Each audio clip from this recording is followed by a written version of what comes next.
Délices de Tokyo, la cinéaste Naomi Kawase filme la naissance d'une relation entre trois personnages atypiques au sein d'une minuscule échoppe de Doriaki. Sentaro, le gérant, un quadragénaire Mossad, Wakana, une collégienne solitaire, et Tokue, une vieille femme lunaire et poétique. Chacun blessé par les normes de la société japonaise, ils se retrouvent autour de la confection des pâtisseries. Dans la séquence que nous étudions, Tokue transmet pour la première fois à Sentaro son savoir-faire pour cuire à la perfection le han, la pâte de haricots rouges confits dont elle a le secret.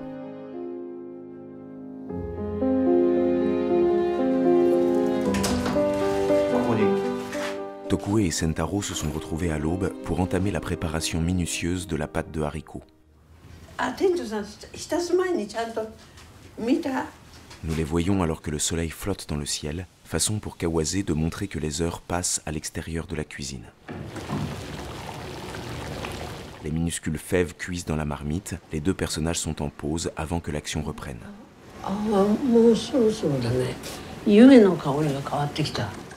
Pour montrer la préciosité de l'artisanat au travail ici, Naomi Kawase invente une temporalité propre à la séquence, basée sur la lenteur et la répétition. Tokue le dit elle-même, répétant comme un mantra.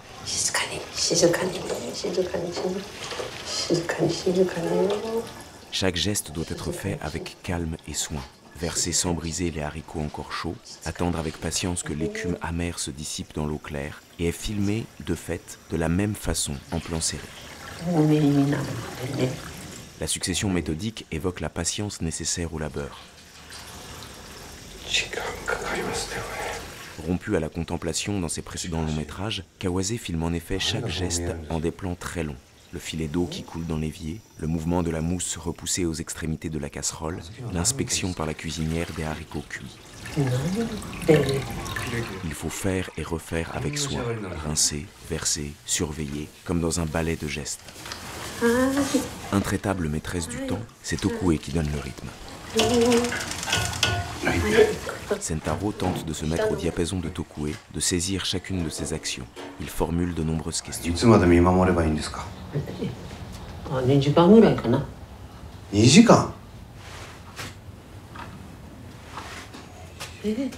Naomi Kawase utilise ici le personnage de Tokue pour énoncer sa vision shintoïste du monde.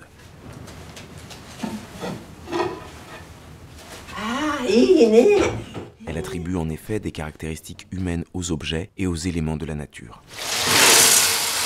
Si le temps imposé par Tokue n'appartient qu'au cocon de la cuisine de la boutique, la perception du monde de la vieille dame est tout aussi singulière et propre à elle-même.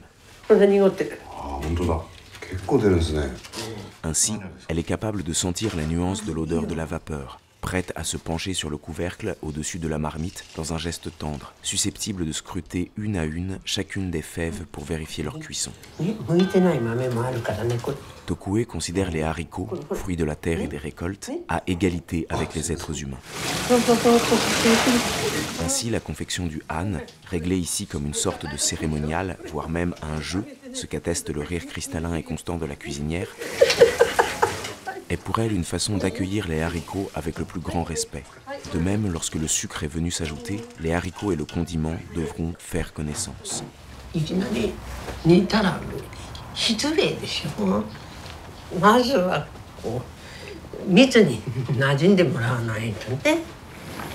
Naomi Kawase crée autour du plan de travail de la petite échoppe de Sentaro un monde minuscule où le temps et les perceptions glissent à l'écart des normes traditionnelles.